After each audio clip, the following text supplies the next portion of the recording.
Irons at DPC. All right, awesome. Thank you all for joining. Now, we're about to start, and Jennifer, please record the session. So we're about to start now, and I want to urge you to reach out to friends, colleagues, family members who feel like a session like this is going to be very helpful to you.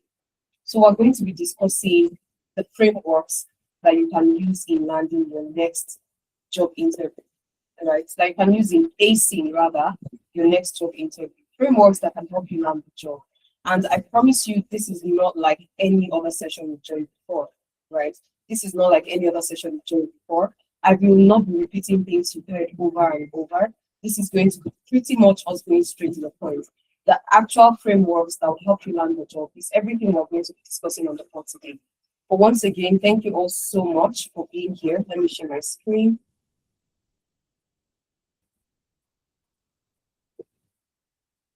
Okay. All right, just a minute. So please give me a thumbs up if you can see my screen. Give me a thumbs up. If you can see my screen, give me a thumbs up. Can anyone see my screen?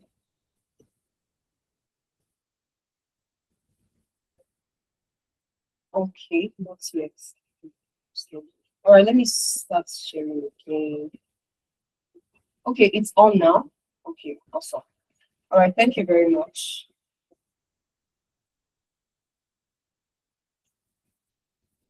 So it's still coming up here. Okay, I can see it also. Okay, so once again, thank you all for joining. We have more people joining in, and we hope to get more.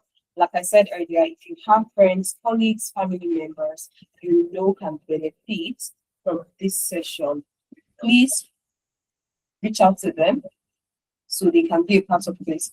All right, so what topic are we treating? It's actually the tech interview frameworks that can help you land the job. This has worked before, it's worked for me, it's worked for people that I know, and some of our interns, and I promise you it is going to work for you also. Do not treat this session as another session you join where we just yap, and then yeah, you go back and back to default or not trying out what we discussed. And do not see this session as another session that's going to be a repetition of, like I said, what you heard before. I promise you that's not going to happen. So please jot things down, right, or take notes, however you want to do that, however you can easily go back and, refresh your memory. If it's a note, if it's you typing down on your digital journal, however it works for you, please ensure that you're jotting things down. I'd like you to have a success story that's major at the end of this type of conversation. So let me get to meet everybody on this call, right? If you're joining Amdari session for the first time, give me a thumbs up. This is your first time joining Amdari session, can you give me a thumbs up? Okay, Joyce, Hirans, just Hirans rather, Jonathan. Will you keep by, or I know I'm more than that, but I'm sorry. Iguatose, awesome. Babajide Martins, Olani Helene, Oladotso, Akinsunde, beautiful. So are we saying some of us have been here before? You've been here before, can you give me a one in the chat? Don't give me a thumbs down, give me one in the chat. So you've been here before, give me one in the chat. Okay, that's Loretta, she's been here before, I believe. Okay, great. If you're coming back, it's also beautiful, right? So I'd like to know where you're joining from and the tech career path you're trying to get a job in. Because I believe if you're in a call like this, it's pretty much because you're struggling to land a job in a tech field. And like I said earlier, this conversation is purely going to be on how you can ace your next interview, right? So please type where you're joining from and the tech career path you want to get a job in. So for example, I can say I'm joining from London. I want to get a job in data science. So I'll just type London data science. No need to say I am joining from London. I want to get a job in data science. No, just type London data science, Birmingham project management, right? Manchester cybersecurity, say SOC analyst, right? So just type in like that. Let's know where you're joining from.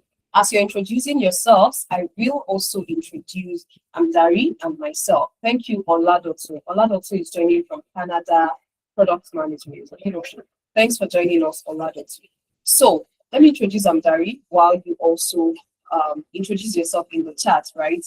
Amdari is the platform where you come to gain real-world experience through internship, all right? You come to gain real-world experience through internship, and we focus on career paths that you see on my screen: data analytics, data science, data engineering, business analysis, project management, product design, DevOps, SOC, under cybersecurity, cloud and app security, under cybersecurity, GRC, under cybersecurity, as well as ethical hacking under cybersecurity. So these are the career paths we focus on. So I see more introductions in the chat. I see Promise London cybersecurity engineer, beautiful. Loretta, London data analytics, amazing. Olani Helen, London project management, awesome. So if you've taken a course in any of the career paths you see on my screen, can you give me a thumbs up? I'm still waiting for more introductions, by the way, but if you've taken a course in any of the career paths you see on my screen, please give me a thumbs up. If you've taken a course in any of the career, okay, awesome. All right, thank you very much, Loretta. So I need more thumbs up. I need to know how many more people have taken a course in the career path that I have. Emmanuel, the same thing. Jonathan, same thing. BT, the same thing. Awesome, awesome. Thank you very much, everybody. So let's get straight into it. The reason why I'm asking if you've taken a course, you will also understand as we proceed, right? But first things first, it is very important to know that for you to say you want to land a job, you need to have taken the first step, take the course. So for you to be on this spot today, right, and saying that, oh, I've been struggling to land a job, I've been struggling to ace my interviews, it means you're taking the course first for you to even say you're applying to the job, right? So, but it's possible we have people on the call who are yet to take the course. If you're yet to take the course, give me a thumbs down. Like you've not taken a course in any of the career paths I showed us on my screen, give me a thumbs down. Do we have anybody? Oh, we have Kelly. Okay. Okay, Helen. Okay. That was the same thing as to see. All right, that's okay. I still have a recommendation for you, so stick around. And because this session is also going to be very, very helpful to you, get to this point where you really need to actively start applying to jobs. So it's very important for you to bear this in mind. So where am I heading to this conversation? It's very simple and straight to the point. We'll be addressing the tech interview frameworks that will help you land the job. We would also be taking a look at how you can ace your interview. What's been stopping you from acing that interview and how to ace it, or how to fix it rather, and also the Amdari work experience internship and our special offer for you or to you. So please stick around. Like I said, if you have friends, colleagues, family members, you know have been struggling to land a tech job, and you know they live in UK or US or Canada, and you are very sure that yes, they need a session like this, please send the link to the session to them, okay? My name is Omowunmi Samson, one of the co-founders at Amdari, Chief Technology and Business Officer at Amdari. I have worked across the EdTech space, FinTech, and also marketing. And in the last 1 year, I've been able to help over 2,000 professionals across the UK gain real-world experience, and some of them have gone on to land jobs in tech. How has this helped? Is it the mentorship? Is it the interview prep? Is it the one-on-one sessions? Is it the actual work experience at Amdari that helps them? I will let you know all of that in this conversation today. All right. So please, like I said, stick around and with me. So another person I'd like to quickly introduce to you is one of the other co-founders at Amdari, Ifemena Ikro. So Ifemena is also a tech giant.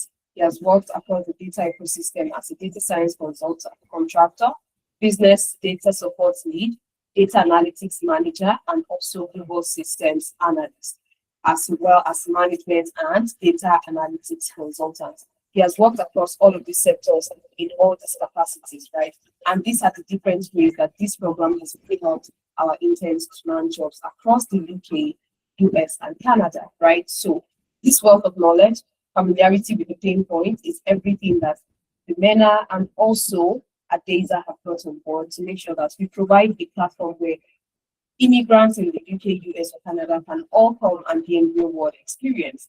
Then, like I said, Adeza is also the other co-founder at Amdari, the tech giant as well, has worked across data science, data analytics, and also business performance specialist with Sahara Groups. He has worked in the UK, US, and Canada, currently based in Alberta, Canada.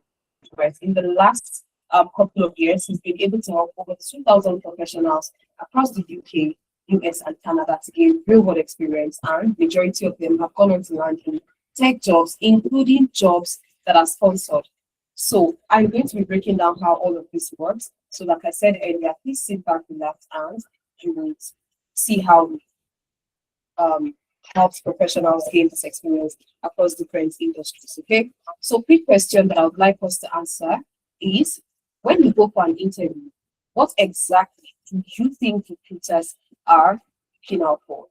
Right. I'd like you to type in the chat what you think recruiters are always on the lookout for when you go for interview. There is a reason why I am asking this question. This session is meant to be very, very interactive. Okay. We're meant to have a conversation.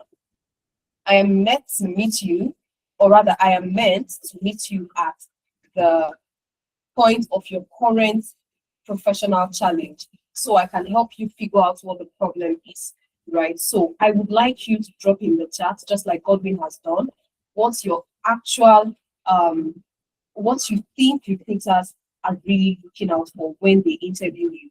Godwin says competence and culture, okay? What you have to offer them, experience. Thank you, Olamide. Oladotun says experience and competence. Okay. Anne says experience and skills. Beautiful, beautiful, beautiful. Thank you so much. So, for everybody that has responded to me, right, in the chat, do you think you have this based on what you typed? So, you feel like, oh, this is what I think they need, or this is what I know they need. Do you think you currently have it? Type yes or no. If you think you have it, so Godwin says, I don't get Oladotun says, I don't get experience soon. Okay, thank you, Oladotun, for being very, very sincere. So, based on what you have typed, that, oh, this is what I think they need. Godwin says competence and culture. Godwin, do you think you have that competence and cultural fit, right? And do you think you have that experience and skills? Olamide, do you think you have that experience, what you have to offer? Do you think you have something to offer? Yes or no? Or you can choose to also type it out like Oladotun did. Like I said earlier, there is a reason why I am asking this question. Okay. Godwin says, I have the work for the culture, but I am not competent. Thank you very much for that sincerity. One thing I always say is, the minute we identify the problem that we have, we're one step into solving that problem. Olamide says, no, I do not have experience. All right, thank you very much for that. So I love the fact that everybody is very much accurate in terms of what companies want, but I would still proceed to still, breaking it down and how you can be that candidate that not just has this competence level or experience level or skill level that recruiters are hiring for, but you are that candidate that can easily communicate it so that you stand out as an elite job applicant, right? There are a lot of people applying to the same job as yourself, but trust me, it's competitive. So what do you use to your advantage in an interview? That's everything we're going to discuss. So when you step in for an interview, I want you to understand something. Interviews are psychological risk assessment conversation. They are not Q&A. They are not interrogation. They are not trying to spot whether you're lying or not. No. It's none of that. It is just a psychological risk assessment. They want to know how well you fit into their organization, how well you can step in today and hit the ground running, all right? How well you can contribute from the get-go. If I bring you on board my team today, would you be able to contribute immediately, or it will take a while? Why need to get somebody to train you? Do you need supervision? Do you need somebody to work closely with you, or can you get it done? Most companies want to worry just about one thing when they hire you. Let me just worry about helping him understand or helping her understand our process and how they can easily fit in. Not that I'm training you on your own area of, acclaimed expertise. You should be an expert in this area. So what do you think is stopping you from landing the job? I know some people have already responded and I said, okay, do you think you have this yet? But let me rephrase this, and I'd like people that are yet to respond to me to also type in the chat, right? What do you think to you right now? And trust me, it can be a unique challenge, right? What exactly do you think is stopping you from getting the job? When you go for interviews, or probably it's just at the point of submitting your CVs that you don't get it all back. Whatever level you stop before you stop hearing from them, right? I would like you to type in the chat. What exactly do you think is stopping you from getting the job? Please use the chat and type. I would love to read your comment. BT says lack of experience. Thank you very much, BT. Please, more people type.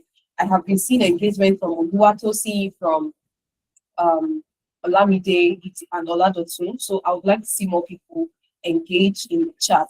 Okay, Ilias says lack of confidence during interviews. I love that. I love that. I know why I said I love that. You would go from being somebody that lacks confidence to somebody that has confidence. Loretta says experience, and says lack of confidence, lack of UK work experience. Okay. Now everybody's saying experience, experience. I promise you, sometimes even when you get the experience, you can still, fall short in impressing them. That's why I like where Elias is coming from. He says lack of confidence. This session is purely going to focus on some key aspects, right? And that is how you can translate that experience that you say you already have. That's even for people who have gained experience now. How you translate it into a story that can help you land the job. This entire conversation is going to be psychological. That's why I said I want you to stick around, pay close attention, and follow me closely. I am breaking down the conversation, I promise you, and there is something you're going to pick out from this today.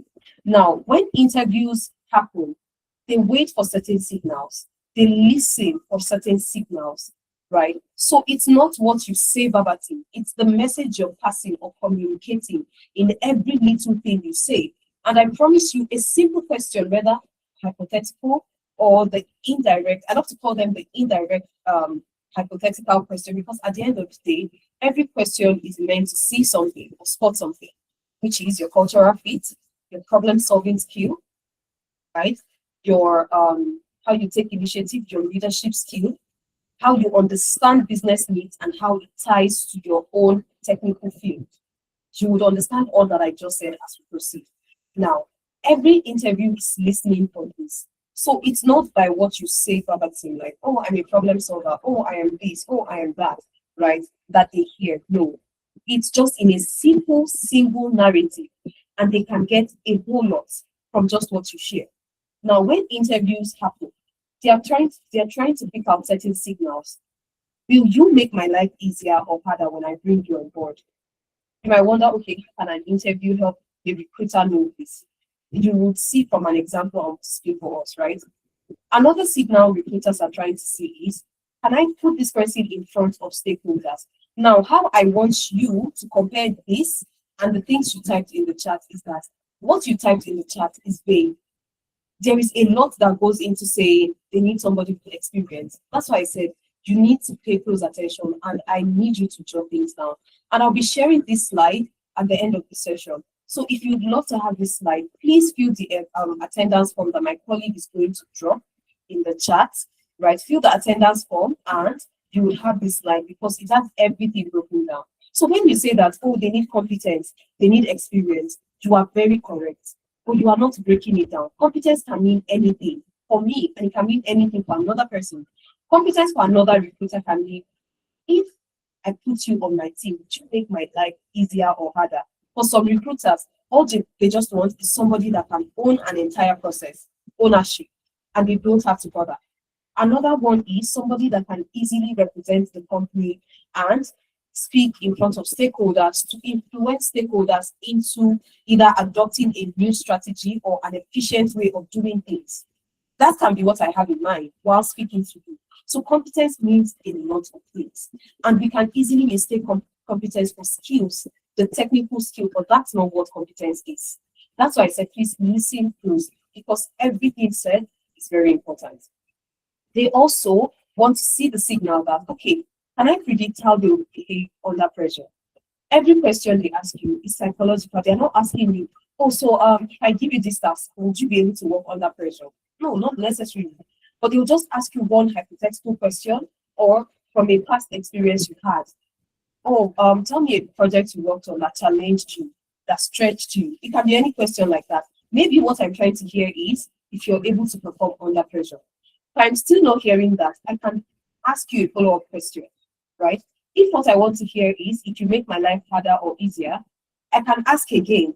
Tell me about the time you took initiative, right?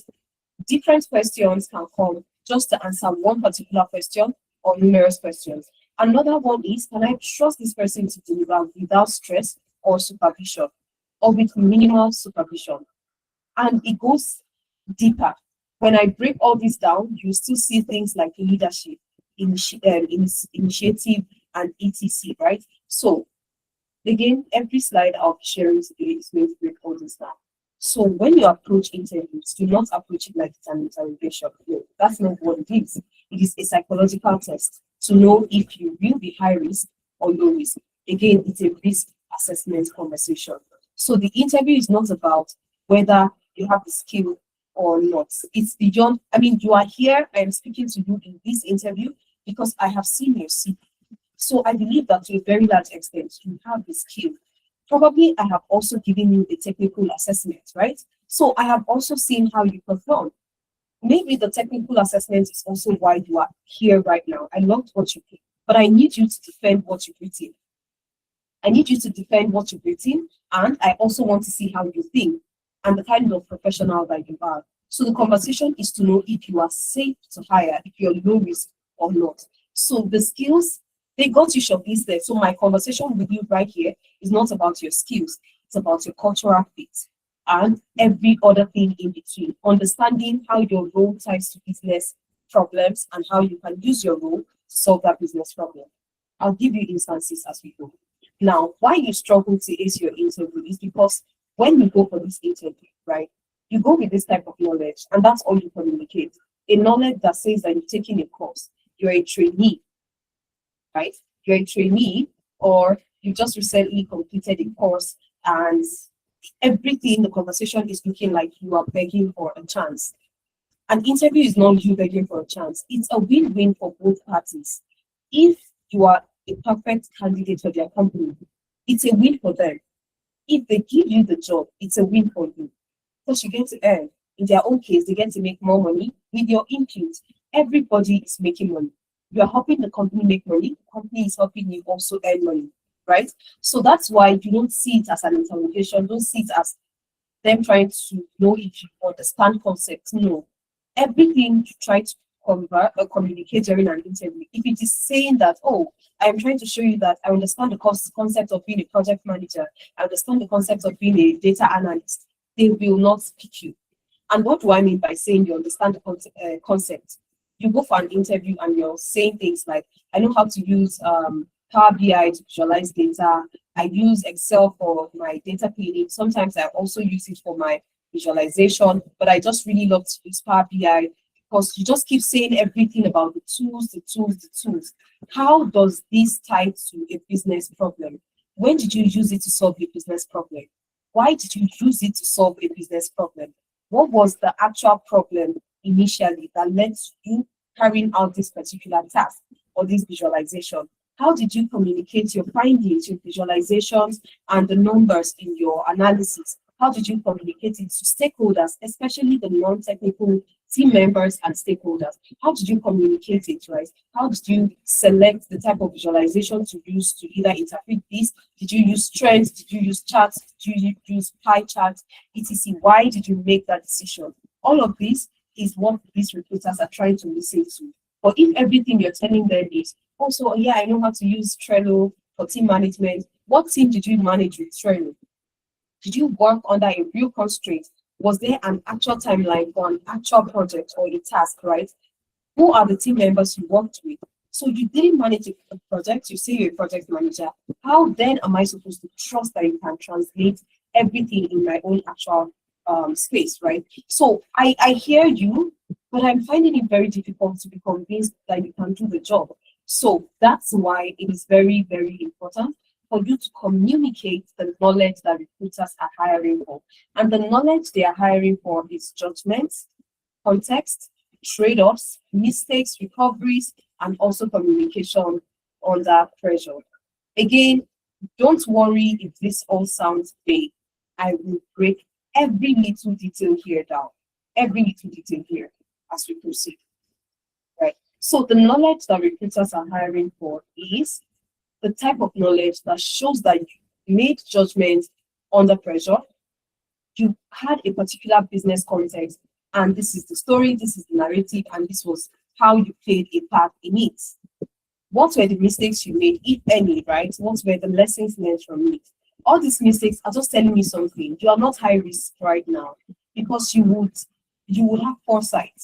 You've done this before. You understand how it works. You've been in a real system and all that. Like I said, I am going to be breaking that down. But you see, that knowledge that gets you hired is a knowledge you can get when you have experience. The experience that everybody has typed in the chat to me right now, this night, that, oh, the reason why I haven't gotten a job is I don't have experience. The reason why I'm still struggling to ace my interview is I don't have experience. You're all very correct. That experience, I love the fact that you identified that problem. Because like I said earlier, I feel like the minute we identify the problem, we are one step into solving the problem, right? So you see that knowledge, this one right here, that recruiters hire for, it can only be gotten when you have experience. But we know that recruiters will not hire you if you don't have experience. They expect you to have experience, and you know that for you to have experience, you need a job. That's why you don't need to be at the mercy of what's available in the market, what the system is saying. Do not be at the mercy of that. Be the architect of your own career journey. One thing you can do is jump on an internship program, and I'll tell you how you can get started tonight, right?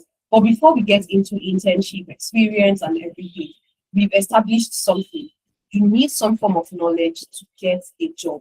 And that knowledge you need to get a job is not the type of knowledge you get through a course, through tutorials, through capstone projects or simulated projects. You know, all of those ones, they build your theoretical competence. The actual knowledge recruiters hire for, you get it when you are hands-on, when you're in the system.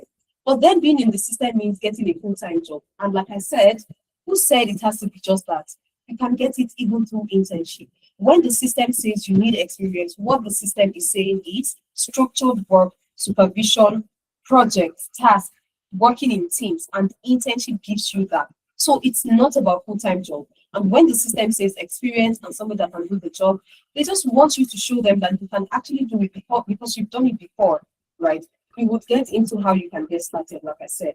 Now, how do you ace any interview at all? You need to prepare stories around leadership, resilience, teamwork, influence and persuasion, as well as ethics and judgment. You need to have a story around this. If you don't have any story around this, please, I'm not saying, oh, at least one, no, I'm saying all. Tick every box you see here. I'm not saying, oh, once you just have a narrative around leadership, that's okay, no. You need to have a narrative around everything that you see here. Leadership, resilience and failure, teamwork, influence and persuasion, and ethics. When I say story around all of this, do I mean one story on leadership, one story on resilience? No. Just one story alone would cover all of this. So how do you tie everything together? I will give you a perfect example, and you would see yourself in that situation as I proceed, okay? So your story, if it's one or two, it has to be tied to show your capacity in all of these formats, in these traits, right? Leadership traits, resilience, teamwork, influence and persuasion, as well as ethics and judgment. Then that's one, preparing a story around it. Then your experience to narrative. How do you translate or interpret your experience into a narrative that makes a job, or rather that makes a recruiter see you as a perfect addition to their team? You need to use this framework, the STAR framework: situation, task, and results. And I'll break it down as we proceed, okay? So you need to have this experience to narrative. Then you must not sound scripted. I was in a session this week, and it was an interview prep session. And one of the people that volunteered to be interview prepped, he goes to say something like, he was asked a question and he said, So I would use the start framework to answer this. That's scripted, right? That's memorization. That's not being natural. You shouldn't be obvious. You know you would use star approach. It's perfect, right? But have it framed in your mind as a story. Just know how the situation ties to the task, how the task ties to the action you took, and how the action you took ended up giving you a desirable result, right? Know how you tie all of this together. And it's not so difficult, I promise you, and you will see how that plays out. Do not sound scripted. You can have bullet points to remember the next thing you want to say or something you want to touch base on. Use that bullet point to rehearse. You can't have that bullet point in an interview. No. Use it to rehearse, and when you use it to rehearse, it's very easy for you to stand out. Then record yourself because you want to know how you look or how you sound during interviews. You don't want to be maybe you don't want to look too robotic, right? You don't want to look like you're not confident. Companies, founders, they look out for people who are very confident.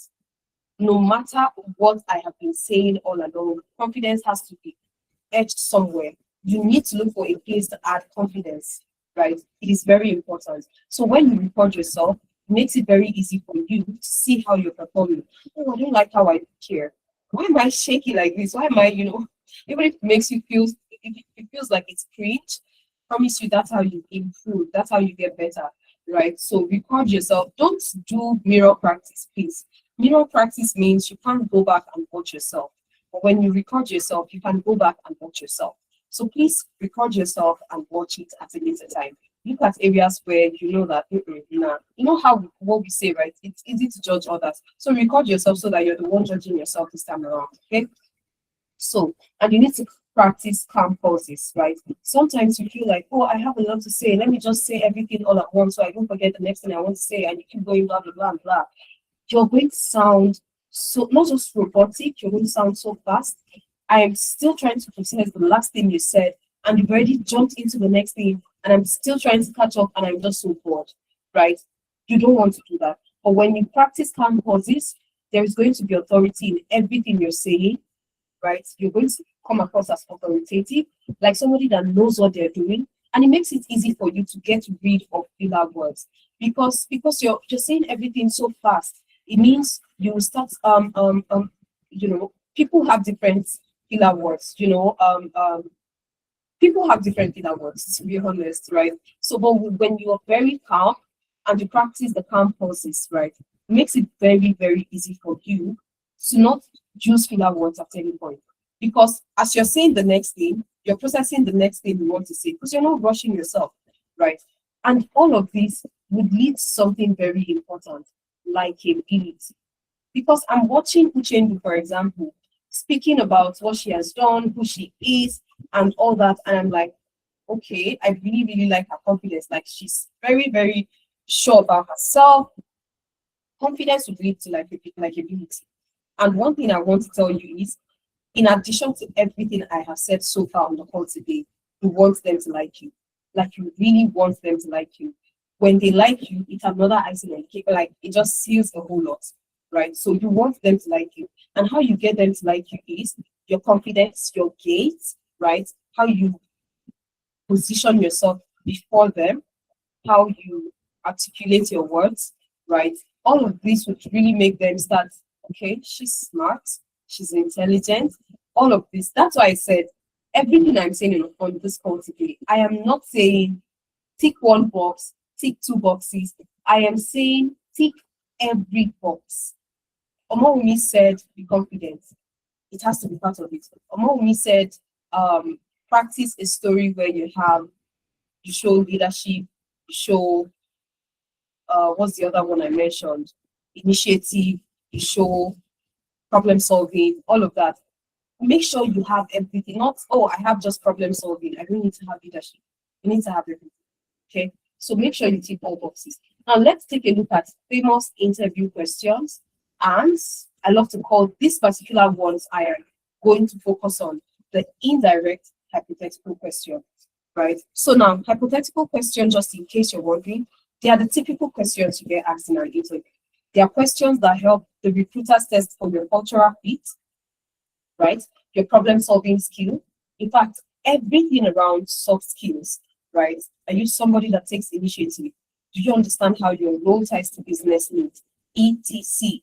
So I I am calling these ones that I am talking about here indirect because I am not going to be saying imagine or if you find yourself in a situation like this, I will be asking you questions that really tie to what you've done before because people struggle with narrating their past experience. The reason why I am focusing on these indirect hypothetical questions is because first things first, before you start imagining anything, in fact, I feel like as job seekers, what we do majority of the time is imagination, delulu, right? That's what we do.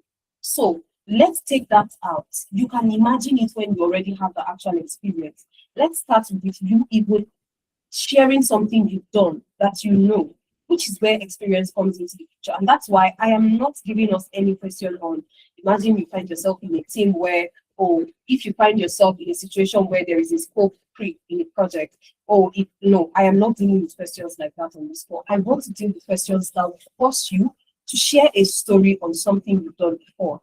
When you master this, then you can do the other one, the hypothetical one, where they can say you should imagine. It's easy to imagine and put yourself in that situation because you've done it before. So I don't want you to start practicing with imagination, hypothetical. No, don't start practicing with that. Let's practice with what you've really done before. So sample questions, and these three questions, they can either be asked directly or indirectly, or you cannot escape any of these three questions. Tell me a bit about yourself. Tell me about a challenging project you worked on and how you handled it. Why should we hire you? Like I said, when you go for an interview, right, the questions can either be this direct. This first one, I feel this first one is always the same everywhere, right? Tell me about yourself. Okay, let's meet you, right? It can be rephrased, but I promise you, you would get asked these questions. It can be rephrased. Can we meet you? Okay, so who is Chris Hugo, right? Who is Chris Hugo? That's me saying, tell me about yourself. Who is Vedant? Who is Emmanuel? That's me saying, tell me about yourself, but using another. So when it is asked in a different phrase, you know that it's still the same thing, and this is how I can answer this question. So I would address how you can answer each of these, because like I said, there are questions you cannot escape in an interview. Why should we hire you? Another phrase can be something like, we're speaking to other people. What makes you different? Do you see? Or speaking to three other people, what makes you different? Tell me one major thing about yourself that makes you stand out. That's another way to phrase why should we hire you, right? So there are different ways. Like I said, if you would like to get the slide to this session, because I have templates of how you can ace your interview and respond to each of these questions. So please, if you'd like to have this slide, fill the attendance form that my colleague is dropping in the chat, and I will share with you. Okay, so let's proceed to the first question. We're addressing all three questions and the best way to answer them. And the signals in each, you will be answering questions as you proceed, right? You will be answering questions. And like I said earlier, I want these conversations to be very interactive. Okay, so someone on this call has 60 seconds. Typically, this question, you just need 60 seconds to 90 seconds to respond to it. Please do not extend. Okay, don't worry. Don't let me say too much because I want to test us, right? And it's very important for us to align. That's myself and you, because I need you to be able to spot the problem yourself. It's easy when you can easily tell, when you can spot it yourself. It makes it easy for you to say, oh, okay, yes. It's a proper way to drill, our brain. It's a proper way to simulate our brain into knowing the right way to respond to these questions. So see this as a proper interview simulation. And I want to do this with you. I don't want to do this alone. And I don't want to say everything, oh, like this, do it like that. So I want one volunteer on this call to tell me about themselves. Just raise your hand and you'll be allowed to unmute yourself. So just one volunteer for this question. 60 seconds to respond to this question. So who is going to go first? Why is nobody raising their hands? Don't we have anyone who wants to attempt this? Do we have anyone who wants to attempt? You want to attempt this? Please raise. I don't know why Godwin is laughing. Godwin, everybody's not raising their hands. Are we shy? Please don't be shy. Don't be shy. I would like somebody to volunteer. If I don't get a volunteer in 5 seconds, I'll proceed. I won't put anybody on the spot. So should I proceed? Give me a thumbs up if you want me to proceed. Okay. So everybody is really trying to shy away from responding to this. But I will be very honest. I'm not really excited that nobody responded, right? So let's talk about why people fail this question before I talk about the best way to respond to this. Most people fail because they start with their life story. I was speaking to somebody the other day. I was even very specific. Can you tell me about your professional background?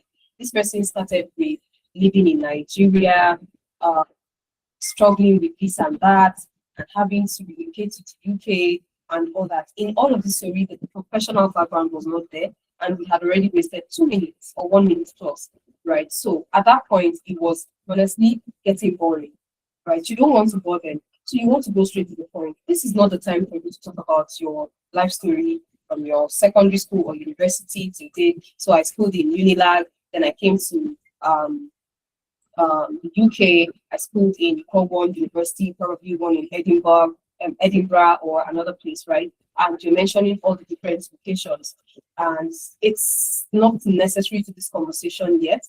But one thing I would like you to understand, and one thing I realized, this particular tell me about yourself is very subjective.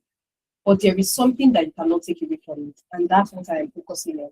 You can start it on a very light note. I promise you. You can start it by telling them that, oh, coffee is your favorite way to unwind, and because it helps you work late into the night. Because one thing that really helps you cover more tasks is working at night, and you don't want to sleep off. So you take coffee. Do you know what that is telling me? That is telling me that you are not just a nocturnal human for the sake of it, right? You are passionate about your work, because imagine going to that length just to stay up at night to get some things done, right? So that's telling me something. So see how you're tying your hobby, something that says professionalism, getting the job done, right? So you can start it with that kind of easy icebreaker. I also love to call it a way of breaking the ice, right? So you can start it with that. So, hi everybody, my name is Omowunmi Samson. It is a pleasure to be here. I would like to mention that I really love coffee, because the reason why I'm saying that is I saw coffee in your front and I'm like, okay, is this another coffee lover? But for me, the reason why I love coffee is because it really helps me work late into the night. Work late into the night. Do you get? So then you can ask that. So currently I work as data analyst, product analyst, marketing analyst, etc. You started with your present, then you proceed to your past. In my previous place of work, able to build this skill that helped me perform this well in my current role. And I see myself transferring the knowledge I have built in my current role to future roles and opportunities. Now you're tying the opportunity they have right now to what you want to become. So you're making your future goal also about them, right? So it's a great way to introduce yourself. So you see how you started it by tying maybe a hobby or something, right? It can be coffee, it can be basketball, it can be, your favorite thing to watch on TV. For me, honestly, one favorite thing for me is to watch TV shows that has to do with startups, business, right? And it's because it just helps me learn more in a very relaxed way. And look at my choice of movies, startup movies. I remember one I watched. It was a Thailand movie, right? About a startup on something express. I really can't remember the detail of that movie or the title. I can remember the detail, but not the title rather. So you see, I can start the conversation like that, and you can just make it that easy. And I am listening to you and I'm relaxed already. Look at the way you just tied it, and 30 seconds, 60 seconds, 90 seconds later, you are done. The reason why you need to stay away from tool dumping and certifications dumping at this stage is I have seen it in your CV. You made it to this point because obviously your CV was impressive enough. I just want to get to know you. I want to know how you think, right? What makes you tick? That's what I want to know. But when you're telling me things I already saw in your CV or on your CV, you're not giving me the opportunity to get to know another version of you that might help you land the job, right? Or maybe there's no version, right? So that's why people fail this level. So how do you ace this stage? You would need to use the SIT approach. I have given us an instance in my story, but now I will give you the template I have, which you can refer to after the session, okay? So you need to use the SIT approach: skills, experience, achievement, and traits. This right order, this framework exists so that you're not beating around the bush. That's the essence of the framework. So the skills, the experience. So the skills is about what you are functionally good at. The experience is the environment and context you worked before. And achievement is evidence your skills produced results. Okay, and trait is how you operate as a professional. Okay, so let's address the skill first. Now, I love to see the skill stage as the stage where you can talk about your present, what you currently have. We're talking about skill. It shouldn't be about your past or your future. Oh, I want to learn. You're very passionate about learning, so I want to take a course in this. I want to take a course in that. What can you do right now? So start it with the now, the present. So that was why I said this session is going to be about things you've not learned before. Adding present to your SIT approach is very important. So under skill, the present needs to focus on your problem-solving ability, your communication clarity, and your analytical or execution strength. Here's how to say it, right? I'm currently a marketing specialist at XYZ Corp. Don't forget to introduce yourself, say your name, and whatever way you want to break the ice, so you can just go straight into it. Like I said earlier, I love to watch startup movies because it helps me grow and learn in a very relaxed manner, right? I'm very passionate about anything that has to do with growing something. Yes, Chris, I would share this template, definitely. Please fill the form my colleague is dropping in the chat. So, I'm currently a marketing specialist at XYZ Corp, where I am where I have been focusing on growing our digital engagement. Recently, increasing leads by 15% through targeted campaign. You're adding metrics. You're already talking about how you function in your current place of work. Then for your experience, you need to now go to the past, right? Under this past, it is where you show how your skill has been tested before, right? And it can still be in your current place of work, trust me, right? So let them know how you've been working in teams, how you worked on time-sensitive projects and operating within structure and standards. So you say, before that, I worked at ABC, honing my skills in content strategy and SEO, which prepared me to manage multi-channel campaigns. All right. Then achievements, right? Outcomes, improvement, impact. Through this work, I have been able to deliver outcomes that earned me Staff of the Month recognition. Now I am looking to bring my expertise in driving results to a company like mentioned your company. And this job title mentioned the role, right? This role perfectly aligns with my passion for specific, just mention the specific aspects of the field, right? And your company's mission. So the last one is your traits. And this is where you show that you're a reliable person. You work collaboratively a lot, okay? And you are coachable. You are very calm under ambiguity, not under pressure now. There can be a lot going on in some instances. How calm can you operate under such ambiguity? So I'm someone who works well in collaborative settings, adapts quickly to feedback, and stays focused when priorities shift. You would get to break this down as you proceed. This is just you summarizing who you are, right? So when you read all of this together, it ties together and makes sense. In 60 seconds, you're done introducing yourself. Pam, pam, pam, everybody has gone ahead to the next thing. They're asking, oh, interesting. Remember what I did? I mentioned that, oh, this earned me Staff of the Month. From the very first opportunity, you want to show them that you are an elite candidate. You don't know if there's going to be another opportunity that makes you toot your horn. So every single question, look for a perfect and suitable way to toot your horn. Please don't wait and say, okay, the leadership part, I will answer it when they ask. No. For every question you're asked, there is always an opportunity to subtly put it in. And you will see what I mean. You can see that I already mentioned your achievements in the other one, right? Let's proceed. Like I said, you need to be done answering this question in 60 to 90 seconds. Practice it and you will see that you can indeed respond to it that fast.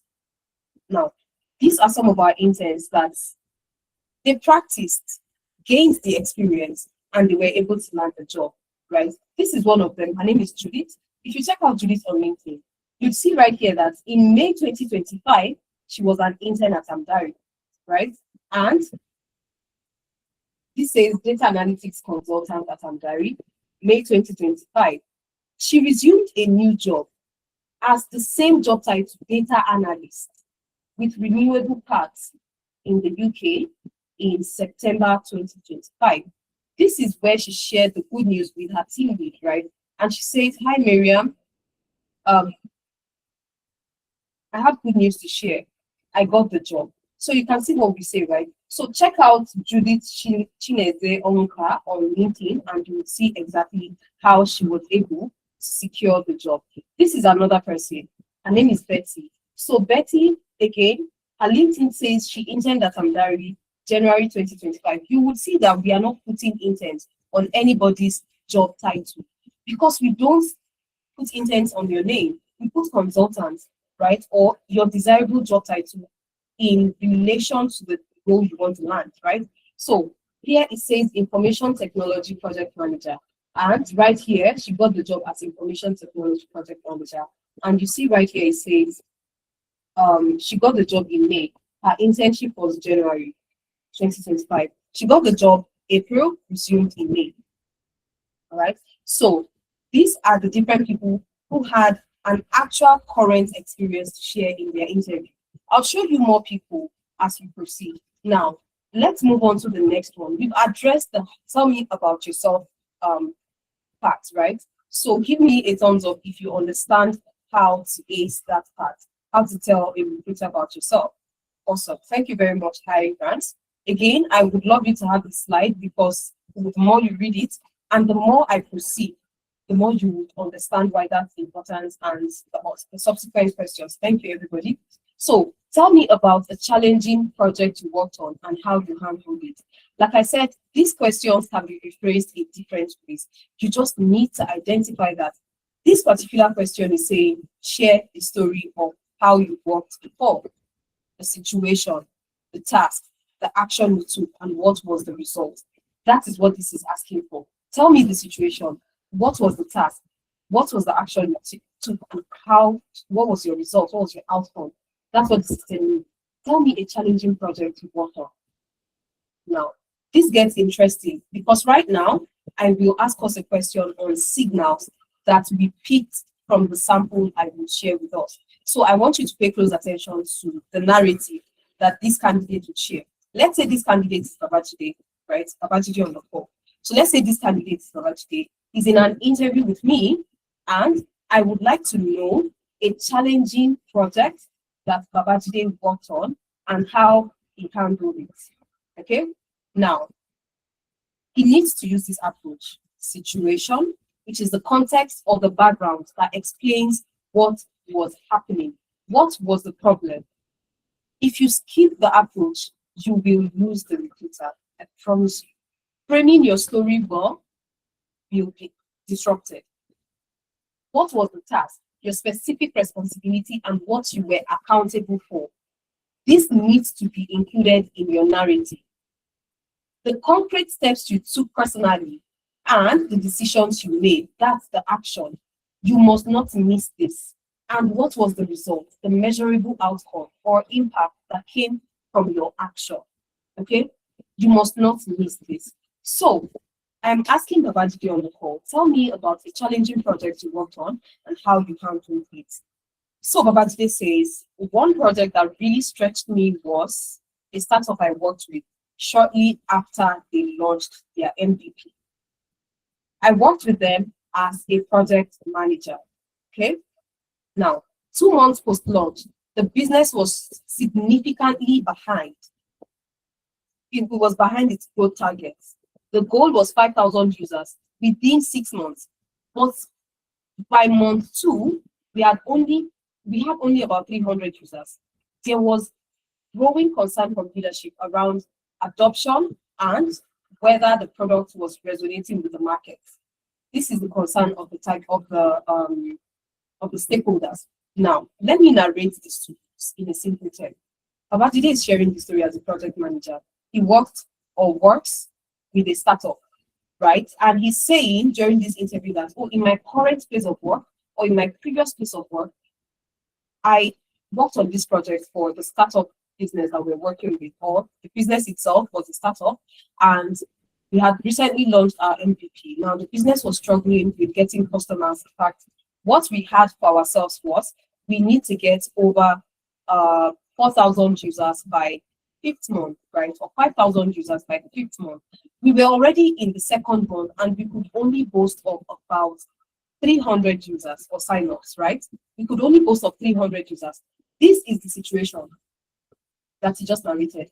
So the business analyst came up with a suggestion in one of our meetings that, oh, what if we set up a campaign? So I won't be reading this verbatim anymore, so it's easy for you to follow my story, right? So business analyst said, oh, what if we come up with a campaign that kind of creates something that resonates with our target audience? Maybe that will help us get their attention, and then they start signing up for the website. Maybe we can do something like that. So everybody was like, oh, that makes sense. And right there on the call, Babajide suggested, okay, what if we make it an event instead, right? We make it an event that is going to be about this particular freebie. So the event is going to give this certain freebie to our target audience. I'm sure you all are aware that, oh, they need this a lot and it's a little bit on the high side for them, or even if it's not on the high side, it's just a great way to get their attention. So you make that suggestion and you're like, oh, what if we try this and we make it an event, get them to sign up, and we get a lot of users from there. And I believe this would work. So instead of us creating a Google form, let's create an event landing page. That event landing page is going to provide more details about that particular event on the page, so they are able to see why they should register and why they should participate, right? So the stakeholder and the management were like, oh, okay, that makes sense. I love Babajide's idea. So Babajide is like, okay, awesome. Since you all approve, so I need a copywriter, right? I need a copywriter. I need the business analyst to create the BRD, that's business requirement document. This will be shared with the UI UX designer. I need the copywriter to create the copy for this landing page, okay? And this is you beginning to break down the task. So you have just broken down the task after, giving your suggestion during the situation stage, right? It's like, oh, can we create the event landing page? And then you're suggesting right now that I need the copywriter to create the copy. I need the UI UX designer to design the landing page. And I need the developer to develop this landing page. This is you breaking down what has to be done. You have initiated this particular project, okay? Now, your stakeholders or your management, they're like, okay, so can we have this done and launched in 2 weeks? But today is like, 2 weeks is short. I don't think we can achieve this in 2 weeks because, give or take, copywriting and BRD would take us 2 days, right? The UI designer might need about 4 days to design it. That's already 1 week gone. And we have to still review that UI design. What if we have some adjustments to make? What if we want to change this or that? That's already 6 days. So that's a week gone, right? Once we have it approved, the following week, the developer will start developing that landing page. And from designing the landing page, maybe there might be bugs. We still have to test, right? Quality assurance has to take place.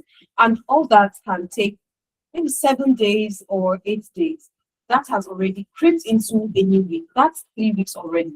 So to be on the safe side, right? Please give us 3 weeks because we do not want to launch a platform that will be buggy and people will be signing up.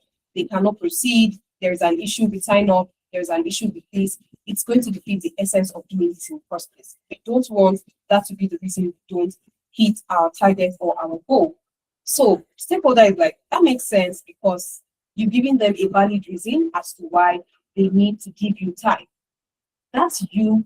Okay, don't let me say anything. That makes sense, right? We'll come back to that. Because there are signals I want you to pick from this story that Babajide is sharing during an interview. So Babajide says he worked with the business analyst to define the requirements. The copywriter crafted the message, and he coordinated the UI and the developer to design and build a dedicated event landing page for that event. And then he aligned closely with marketing to ensure that that campaign rolled out to match the launch timeline. Now, bear in mind that when the stakeholders and the management said 3 weeks, 2 weeks, and he said 3 weeks, he went back to tell his team that, oh, we have 2 weeks, guys. So whatever we have to do, please let's be very snappy, etc. Reviewing this every day so that everybody's on their toes. I don't want anybody slacking. That's what the did. Okay. So his team was able to deliver in 2 weeks, not 3 weeks, because he told them they had 2 weeks. He went back to the stakeholders and told them, so we're done. Right? We're done. 2 weeks later, they were really able to complete that project. Amazing. He matched up with the expected timeline because the reason why management gave them 2 weeks was because of sales cycle, right? They had a sales thing they do, and he needed to meet up with that timeline. So he was able to deliver within that period because he knows it's important, but he wanted to manage the expectation of the stakeholders very well. So that was what he did. Now, he proceeds to saying that at the end of this campaign, right, we were able to gather over 4,000 sign-ups in 5 weeks. 30% of these sign-ups became paying users on our platform or paying customers on our platform. Do you know what this means? Not only did Babajide understand perfectly his role as a project manager, he also understands the business needs and how his role ties to making the business perform better. So Babajide could have just been like every other project manager, sitting back and waiting for the next available project so that he will now be told, okay, so Babajide, you're the project manager. I want you to handle this, blah, blah, blah. You'll be working with this. He could have waited, right? But he didn't wait. When the business analyst was making a suggestion, he could have just sat down and waited for marketing to be the ones to come up with the idea. Who said marketing has to be the one with the ideas that promotes the business, right? So Babajide is like, let's create an event landing page. Let's create an event that gives freebies, etc. His suggestion immediately led to him saying, I need this person on my team, I need that person, I need because these are people, I need for this, for that, to get this done, to get that done. They do that. He gave a timeline. They worked with that timeline. He delivered within timeline, right? And he was able to also say how many people signed up for that event. Of course, he'll be concerned because that was his idea, right? How many people signed up and all that. So now, before we proceed, okay, I would like you to tell me something. What are the signals that Babajide passed across to these recruiters during the interview? Can you tell me the signals you picked? I gave us instances earlier, and the reason why I am asking is because I want you to put yourself in the shoes of a recruiter. If you're not thinking and realizing exactly what you want to see, how then do you craft your story? I'm coming to you, Harmony. How then do you craft your story perfectly, right? So I want you to be able to identify and know it. That's why I will tell you, but I just want you to tell me also. So Harmony, let's take you first. What signal did you spot from Babajide's story? What signals did you spot from Babajide's story? Teamwork, collaboration, time management. Amazing. Thank you very much, Esther. That's beautiful. Harmony, can you unmute yourself? Jennifer, if you're on the call, can you? Shin says teamwork, time management, and leadership. Beautiful. Thank you very much. Thank you. Amazing. Hi, Victor. Can you speak? I don't think Harmony is able to speak. Victor, please go on.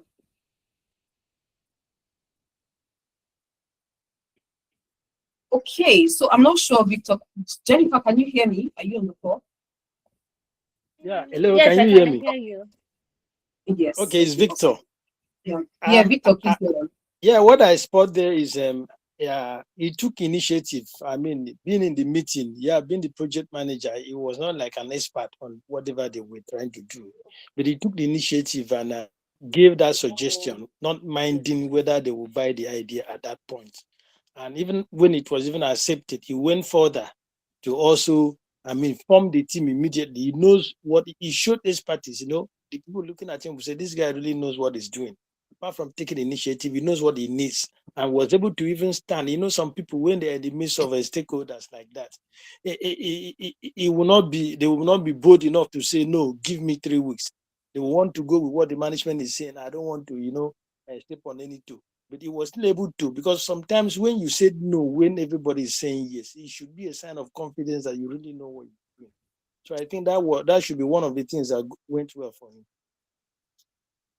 Thank you very much, Victor. Hi, Omowunmi. Perfect. Hi, Harmony. Sorry, there was the admin did not deactivate me. Yeah. I was, apart from all of it, everything that's been said, team player and all that, but he's an on-the-spot thinker. So the management is going to see it like, if we put this person in our team and we have a situation at hand, since he wears that cap of, okay, I'm a leader, I own the business. He just demonstrated that if we are to make this number 100%, so far we're just doing 20%. So what do? How do we achieve it? So it's just what the heart of the CEO. If this were my business, so he took it as his business, like a business owner. He's an on-the-spot thinker. He's a team player because he works with every one person that should be worked with, that should bring the success. So I think the interviewers, the recruiters are going to see him like a very good fit for their business. Thank you very much. Thank you so much. Harmony and Victor, you guys use the right, like every right word, and Temitope crowned it also with the word proactive. He's an on-the-spot thinker. He's very proactive. He's a team player. Every right word was used by Victor, by Temitope, Harmony, and thank you all so much. I also saw Esther. Teamwork was also part of it. Collaboration, time management, well, right? Confidence also, because it was, yes. So Esther, thank you very much for that input. So the signals from just one response, just this one response that he gave, the signals were business first thinking, right? Business first thinking, strategic judgment under pressure, right? Stakeholder management and influence. Again, these are things that you guys have all said. Execution reliability. I think it was Victor that mentioned the ownership side, that, oh, he initiated it, he owned it end to end. Yes, he was that reliable with the execution, owning everything.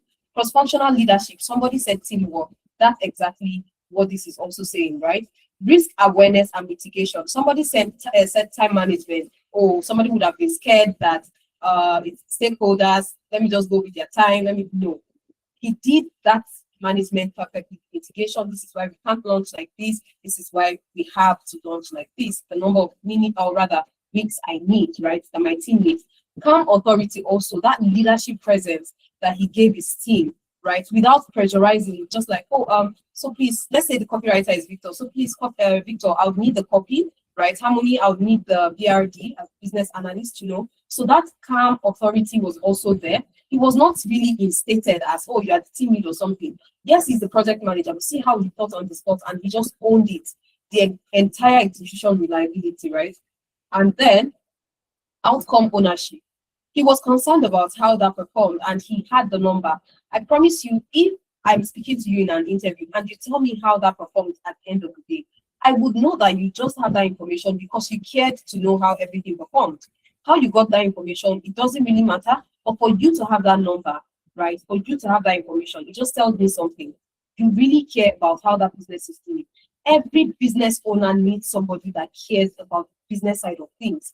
Every business owner cares about somebody that understands how the business ties to their own role, right? So when we say project manager, we're not just saying Trello, Jira, Confluence, Notion. No, project charter, this, stakeholder said. No, you can also be the one that said, right? Permit me to use that English. You can also be the one that said, because in the instance that I just gave us, he did. I mean, sometimes stakeholders don't have all the answers. If they do, they won't hire you, right? They won't hire you.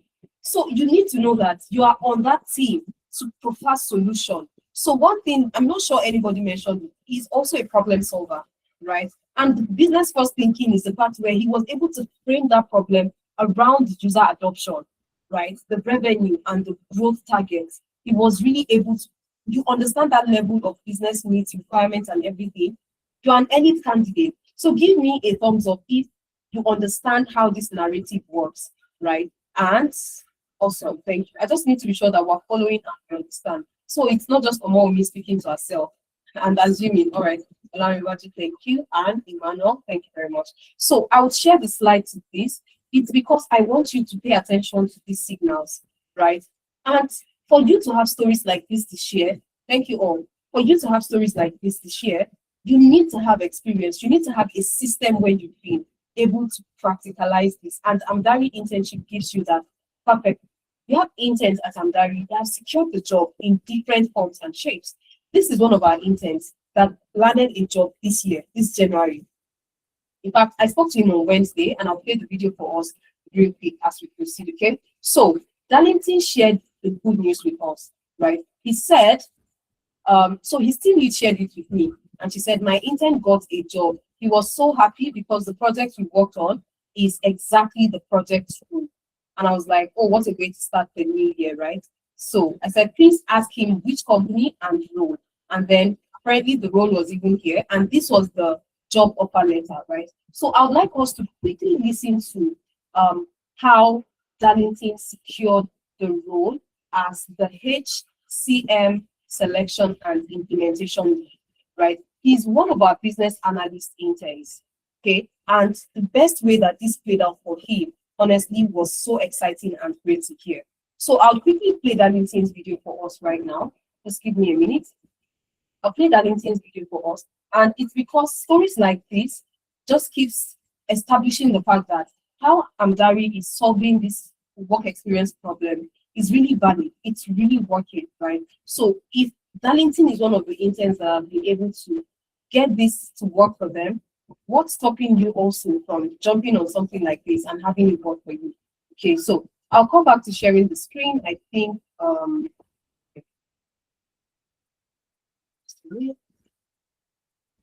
right.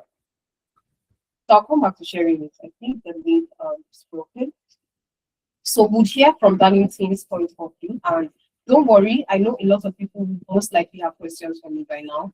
We'll take all the questions. This is another intern of Amdari that landed the job. Her name is Sandra. She got a protection analyst role while interning at Amdari. And right here you can see she interned March 2025. She landed the job in October 2025. Honestly, most times I say when I speak to people at this kind of level, taking the right step in the right direction might just mean that that goal you're trying to achieve, right, is just 4 months away, 3 months away, but you need to take the right step in the right direction. She took the bold step, started her internship close to a year ago, right, March 2025, and in October she resumed a new job as a data protection paralegal. So I'd like us to quickly hear from Tony, because I spoke to Tony. This is Tony right here. So we'll just listen to Tony for just about 2 minutes or less, right? Just 2 minutes or less on how the internship program at Amdari really, really helped us. So let's just listen to Tony.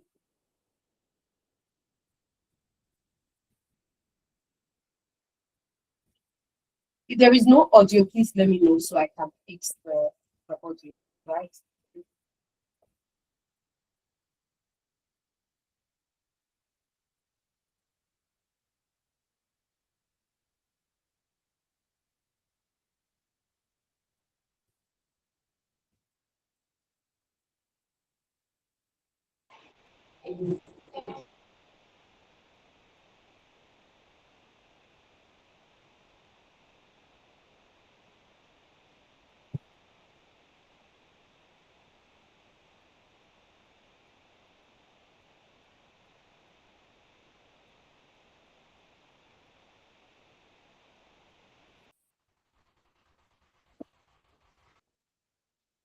Hi, Omowunmi.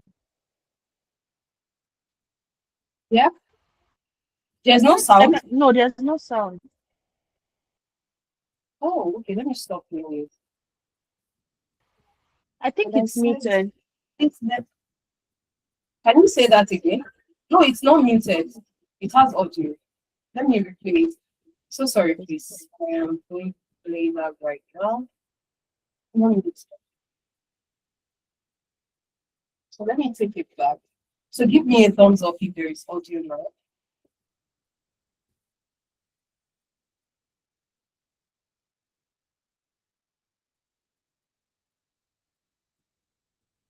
Give me a thumbs up if you can hear now. Honestly, I'm very happy. And so it's not a GRC analyst position, it's a data protection paralegal. But you Oh. know, data protection is still like all it still falls under cybersecurity, GRC, all those things together. So I mean it's me, I'm happy. I'm very happy, please. I've gone through a lot. So I'm very I happy can imagine. with this Awesome. So opportunity. yeah. So what specific skills would you say you got from the program that really helped? That's from the Amdari internship that really contributed, because we know you had your own part to play, right? So what part Mhm. of this internship, the skill, the project, what aspect of it contributed to you acing your interview? I would say so. One of the things that have happened is that because of my work at the moment, retail, it clashes with the time that I have to join the actual Amdari meetings and all. But anytime I have time, I join, and I've worked on about 4 projects, I think. And those projects were they were like real life, tasks that you do in actual companies. Amdari is a company, don't mind me.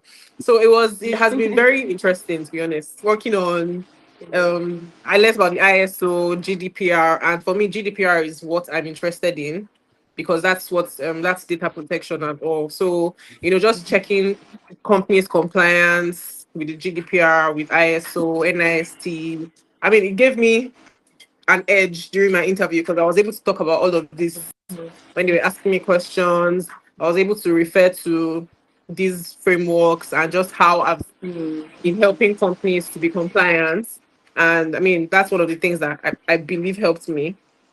And then communication as well. I mean, this communication is something that is very important as a GRC professional. So all the times I've attended sessions, the people that have been teaching me, Abby is one of them. She's very great with her teaching. She communicates very well and tries to make sure that we understand things. So it also helped me during my own interview.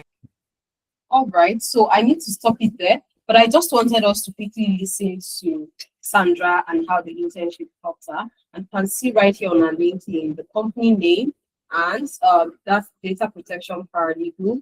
LODPO is the company name. She landed the job just a few months after joining the Amdari internship. So you can see their trajectory right from their LinkedIn, from Amdari internship to landing that role, right? So what helped her? She mentioned it clearly also. She said, in her words, communication, right? And the fact that she worked on those company problems, right? Helping companies. So if you don't have a situation where you can tie business problems to what you've done or what you can do, it is going to be very tricky for recruiters to say, oh, okay, they trust you. So the last question I would like us to address on the call today is the question on, tell me why we should hire you.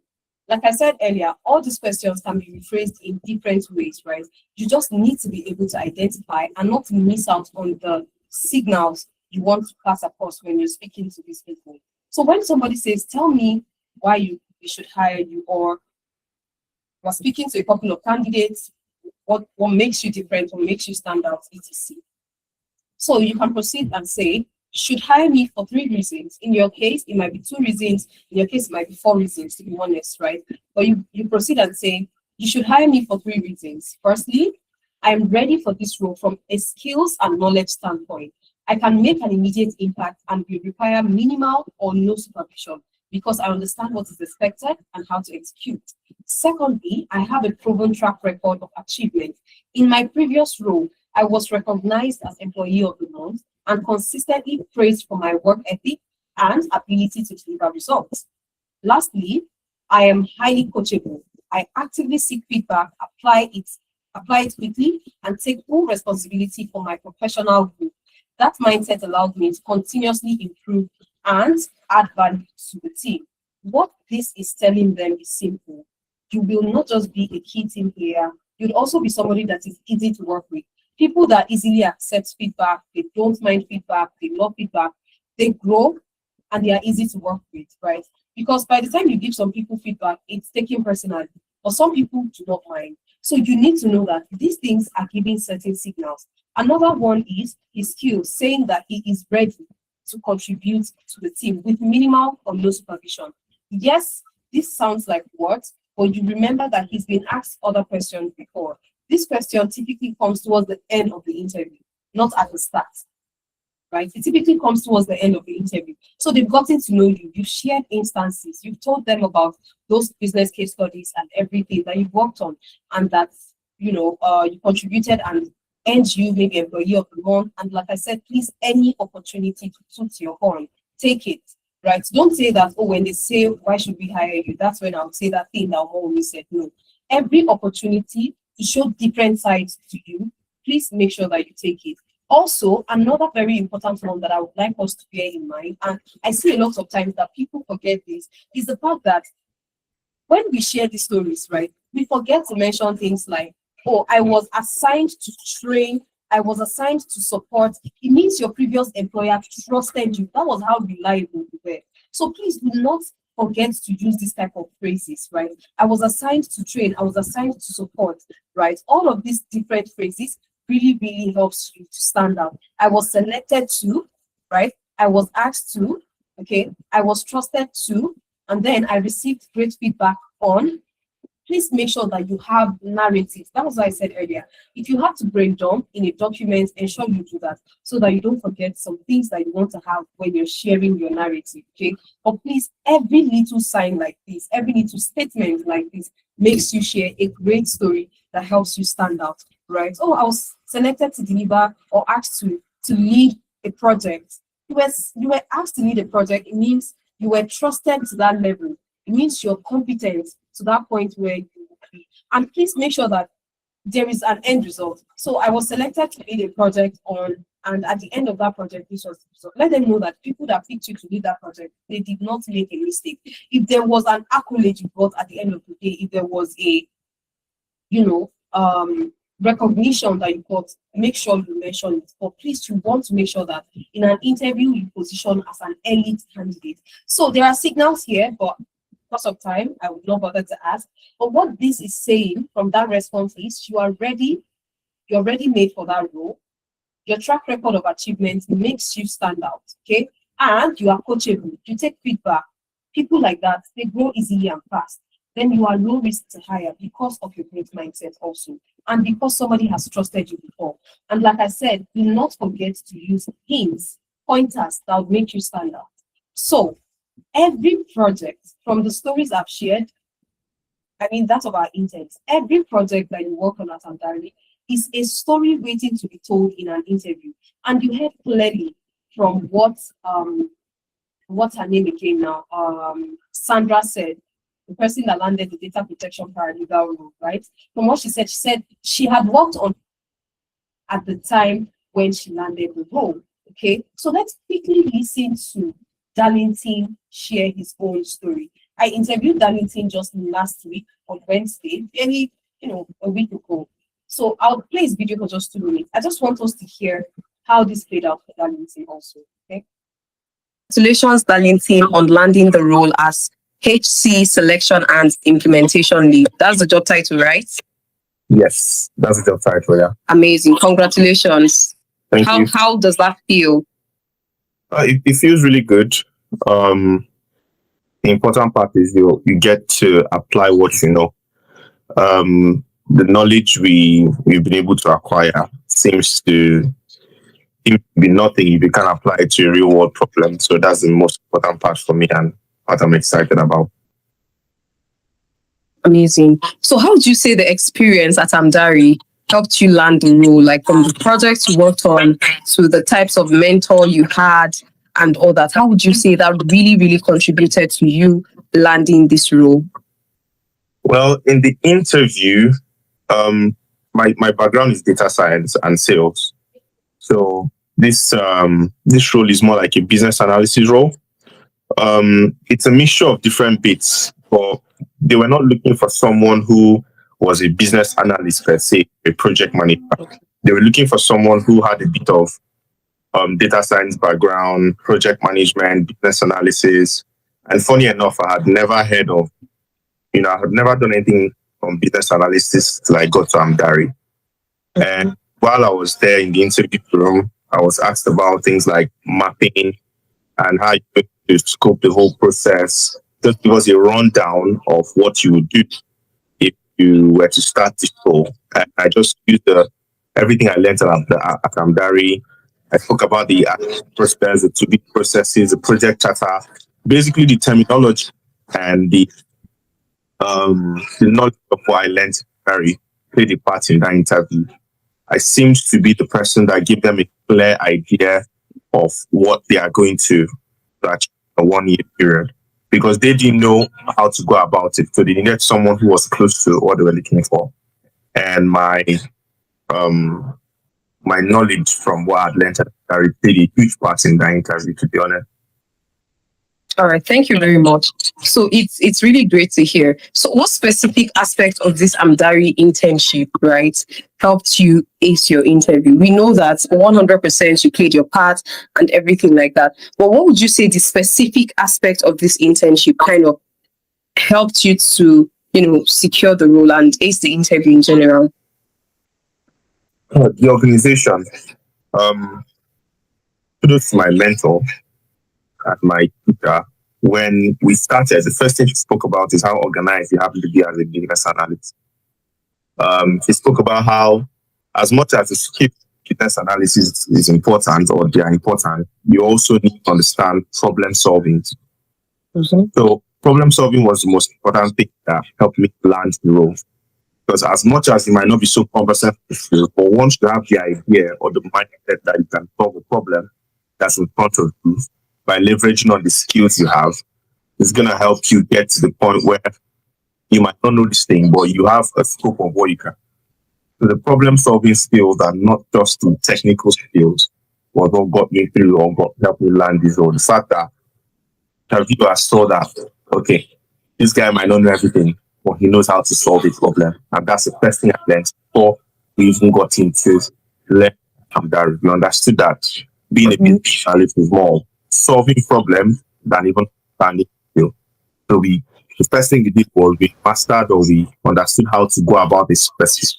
Okay, so I had to stop it there because of time, but give me a thumbs up if you heard everything that Darlington said. Just give me a thumbs up. Also, so Darlington is one of our data analytics, business analysis interns. He's still in the program, he's not done, but he's about, I think, 4 months or 3 months in right now, either 3 months or 4 months in. And that's just to tell you the power of working in a system and a structure that helps you build the knowledge that recruiters are hiring for.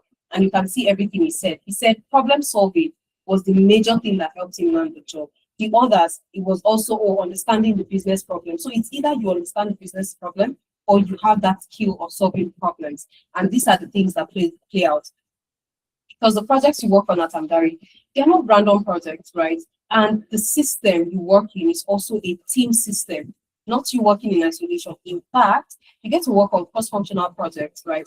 Projects that has you working with other teams from other departments, not just even within your department, right? So these are the different ways that this experience is helping our interns. This is another intern that landed a job with Deloitte, right? His name is Francis. He landed a project management job, and you can see his team lead says, my intern landed a PM job at Deloitte. And he shared the good news. One name, which is brother in Igbo, he says, brother, I just got a call that the interview was successful, starting onboarding in August. God be the glory, right? So these are the different ways. This is another person that got a job and I interviewed, but I'll be skipping all that. This year alone, we've had over 3 people who have landed roles in the UK, just starting this 2026, right? Our interns from previously. So this is another one. I was supposed to replace this one with the third one there. So it says, hi, Oluchi, this is Erica. I hope you are doing great. So I got the job, but I need a reference contact from Amdari. Yes, we also provide reference. We also provide our interns with reference. The reference letter we provide you helps you to secure the job in a way that would make them know that, oh, not only have you worked in a system, there is also somebody that is willing to vouch for you. Now, this is Toyin. Toyin got reference from Amdari, right? And she said herself that it was that reference that helped her to stand out because there were two people being considered for the role. I want to play Toyin's video for just 2 seconds. All right, sorry, 15 seconds. Just 15 seconds, and I'd like you to listen to what she said about the reference letter she got at Amdari. All the technical tools that I've learned at Amdari, using them and all those. So it was pretty good. And then the reference too from your hand was pretty tight because they actually had to mention it that my references were head tight, that they were actually considering 2 people, but my references actually nailed it for me. So that's exactly how the reference at Amdari helped Toyin, all right? So let me come back to my slide here. Okay, yeah, so we're wrapping up shortly and I'll take questions, okay? So how can you also be that professional that has a story or a narrative that they can share during interviews and land the job? Like I said earlier, it doesn't stop at taking the course. You need to gain the experience, and experience is gotten through practice. When you get that practice and you gain the experience, it's easy for you to land the job because that's when they can trust you, all right? And that's what Amdari gives you. Amdari gives you instances, projects, right, to work on so you can build the competence needed, the capacity needed to show recruiters that you are job ready, right? That structure that makes you look job ready, that's what we give you. The experience you get before you get an actual job. You know that experience that I said, oh, if you don't have a job, you can't gain experience. And without experience, you can't get a job. Why not just be the architect? That's what Amdari gives you, right? Amdari gives you that actual experience that you need. And at the end of the day, when the system says that you need experience, the system is not saying you need a full-time job, you need to have worked in a company, you need to have, no, that's not what it's saying. It is just saying collaboration, teamwork, working with actual timeline, right? And Amdari gives you that through the internship. Okay, this is another intern that landed the job, a visa sponsorship role, in fact. So he landed the job in December last year, 2025. That's just a month ago, right? And he shared the good news with his team lead. He said, okay, my colleague is going to, I think it's a Google form thing, or rather, Google Meet problem. But she'll drop it in your community also so you can fill it. Or please try to fill it. It opens on desktop, but sometimes doesn't open on phones. So Pedro says to his team lead, hello, Victoria. Hope your day went well. I received an offer today. Thanks for all your support and encouragement. Of course, she goes ahead to congratulate him, right? And she says, hope the pay is great and you are good with the offer. He says, yes, 36% more comes with visa sponsorship. And then he says, thanks. I'm just so grateful to God, the internship program at Amdari, and your support. My friends are signing up for the cohort. It really is a great experience, all right? So you would have seen that, every message I've shared so far starts with, hello, Victoria, hello, Queen, hello, Oluchi, hello, this person, hello, that person. All of these people, they're helloing, they are their team leads, right? You don't work alone at Amdari. You don't work in isolation. You have a team and you have team leads. Your team lead is not a fellow intern, okay? Your team lead is a professional with 6 years plus experience in that field, a subject area expert, not somebody who just started, who is also trying to figure it out, because they are here to guide you and supervise. Now, your team lead, because I get questions sometimes, Omowunmi, so if I join the program, hope my team leads, or rather the supervisor or trainees, people would always use any type of word that comes to their mind. Hope they'll be available, the mentors. Hope I'll have somebody who would supervise me or guide me. One thing I need you to know is these mentors, these team leads, these supervisors, they are hired full-time at Amdari. Their KPI is tied to your success. One thing we just urge you to do is make sure you also show up. Make sure you do your part, right? And leave everything else to Amdari. But if you don't show up, if you don't do your part, if you don't apply to jobs, how do you want to get the job in the first place? Or if you don't apply all the strategies. I've had different sessions where I've spoken about strategies on how to apply to jobs, right? So even before you get the interview, there are steps you have to take. Gain the experience, master how you tell your story. This is what you get at Amdari.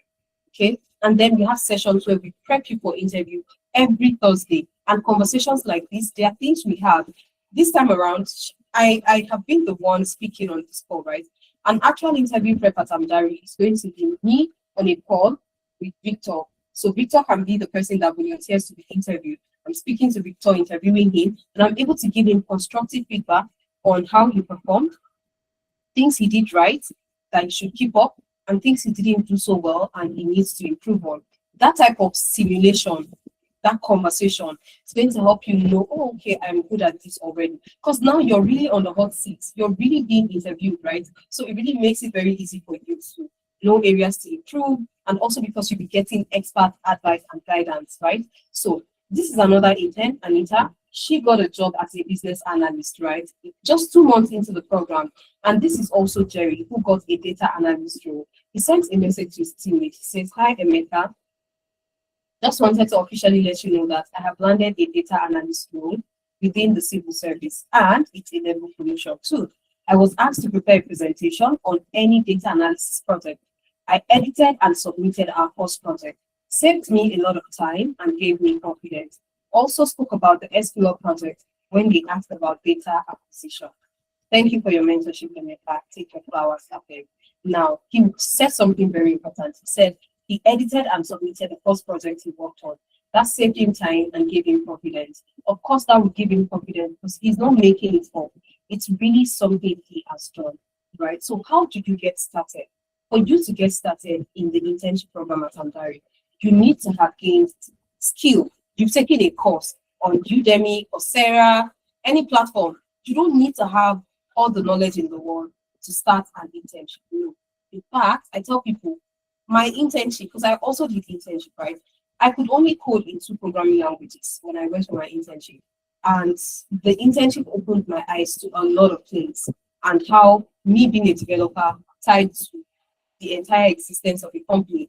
Because at that point, I was just taking a course online and I was seeing how codes was written, how slap this here, slap that here, and it just becomes something that, you can visualize and all that. So it is very important for you to know that you don't need to know everything. You don't need to be a master intermediate. Even if it's a YouTube course, Udemy course, Coursera, or bootcamp, right? Please, you are good enough to start this program. If you've not taken a course at all, then this program is not for you. You need to take a course first. When you take the course, then you start, okay? So you've taken the course already, but sometimes you hear people saying, I've actually taken a couple of courses, but I feel I still need to take more courses because the last course I took, I don't think it really did so much justice to that topic. That's the best you can get from a course, honestly, right? Because sometimes you feel like, oh, I'm not really a master yet.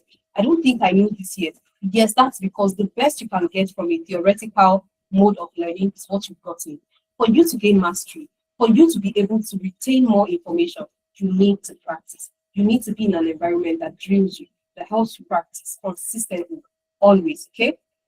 So that's how the internship program helps. So in this internship, you're able to have stakeholder meetings, you get client feedback, real business challenges to work on, also real tools, real collaboration, and real deliverables. And the internship is for 4 months, and you get reference letter, just like I showed us in the case of Tony, who said the reference Amdari gave her was even what helped her get the job. Now, don't get me wrong, we have people that request for reference even after they've gotten the job. So we would have prepped them for interview, helped them apply or apply together with them and all that. But some companies need the reference after you've gotten the job. So whatever the case, we provide reference to our interns, okay? So most importantly, you need to know that picking a career path that is in demand is very important. What are the career paths that recruiters are currently hiring for? Data science, data analytics, data engineering, business analysis, cybersecurity, HR analytics, right? SOC and under cybersecurity, as well as DevOps, product design, app and cloud security. Again, that falls under cybersecurity. So these are career paths that are in high demand. But you've taken a course and you're struggling to get the job, and you did your due diligence. You did your due diligence, and you know that you were told that, oh, recruiters are hiring for this. If you take the course, you get the job. What's stopping you? I love the fact that everybody has mentioned it. Experience, competence, confidence, etc. That's what you get with the internship program at Amdari. All right. I mentioned earlier, I said the internship program at Amdari gives you access to experts, team leads, subject area experts that you work with, not fellow interns. Jennifer right here on my screen is one of them. So Jennifer landed So Jennifer is one of our data analytics team leads, right? She works with our August cohort interns. So the same way you're on the call today, and if you go ahead to say, oh, Omowunmi, when can I start? How can I start? How do I secure my spot? That's the same way everybody on this call started with us and they joined the August cohort. In your case, the next cohort is starting in February, 7th of February, right? So this set started yes, August 11th, 2025. They were onboarded in November, and on their offboarding day, they sent these parting messages to their team lead, and they said, "Thank you so much, Jennifer. Thank you for all your guidance and support during my internship. I truly appreciate everything I have learned from you. To my amazing colleagues, see you all at the top." And this last message here says, "Thank you, Amdari. I truly cherish every moment here. Within my first month of joining, I was fortunate to land my first data analytics role with a US-based fintech company. A special thanks to Jennifer for all your support and effort. Goodbye, everybody." This lady said, and again, I quote, "I was fortunate to land my first data analytics role with a US-based fintech company." First data analytics role. She landed it within her first month of starting the internship. Every project you work on at Amdari is high level. It prepares you for the standard industry quality, right? So even if it's 2 projects you worked on, yes, it's good enough to say you're applying to jobs and you can get a job with you. Because we revamp your CV from week 5 and we expect you to start applying to jobs from week 6. So you can get a job that early. That's why Jerry got a job 2 months in. That's why Anita got a job 2 months in, right? And it just goes on and on like that. So, and I'll tell you something. She got the job in her first month. She could have stopped the program, but she continued, right? That's to tell you the quality of experience she was getting. Now, if you join the program as a data analyst intern, you get to work with in-demand tools to solve real business problems. Tools like Power BI, SQL, Tableau, Excel, just to mention a few. And you would also work as a business intelligence analyst on some projects, marketing analyst on some projects, logistics analyst on some projects, supply chain analyst, etc. Right? The same thing applies to data science. You work with Azure, AWS, GCP, Excel, Python, SQL, to mention a few. And you work on some projects as machine learning engineer. Some projects you're a marketing research analyst. Some projects you are a computer vision engineer, etc. And the same thing applies to a data engineer on this program. You work with PySpark, GitHub, Azure, AWS, SQL, Docker Studio, etc. On some projects, you are a BI engineer. Some projects, AWS Cloud Engineer, ETL Developer, Data Platform Engineer, GCP Cloud Engineer, Azure Cloud Engineer, etc. Right? Then for business analysts, you work with tools like Power BI, Notion, Draw.io, Jira, Trello, Slack, etc. On some projects, you're working as systems analyst. Some projects, you're working as business process improvement analyst. Some projects, you're the operations analyst, etc. The same thing for project manager. You work with tools like ClickUp, Notion, Microsoft Project, Trello, Jira. You're using them to solve actual business problems and to lead actual teams, not simulation, not imagine this team, imagine that team. You're not imagining anything. Okay. On some projects, you're Agile Program Manager, Scrum Master, Scrum Team Facilitator, IT Project Manager, etc. All right. As SOC Analyst, you're working with tools like Splunk, Microsoft Defender, Lexos, Autopsy, Nmap, Wireshark, etc. On some projects, you are SOC Analyst. On some, you are Security Compliance Analyst. On some, you are Incident Response Analyst, etc. The same thing for ethical hacking. You work as ethical hacker on some projects, white hat hacker on some projects, red team operator on some projects. You're using tools like Corp Suite, Metasploit, Nikto, NMAP, Kali Linux, etc. Then for GRC, the same thing. You're working with OpenGRC, Linux, you're working with GRR, OpenSCAP, etc. And you're working on each of these projects as a compliance analyst, as risk and mitigation analyst, IT auditor, etc. All right. So these are more people that have landed jobs. I won't be going into detail because we've seen quite a number of testimonials, but we have a lot. In fact, not everybody who has gotten a job can make it into my presentation on my slide, and not even every testimonial can make it there. And even the testimonials I have, not all of them I can read. That's to tell you that this program has been very, very successful, and it's been helping our interns to land the job. Okay.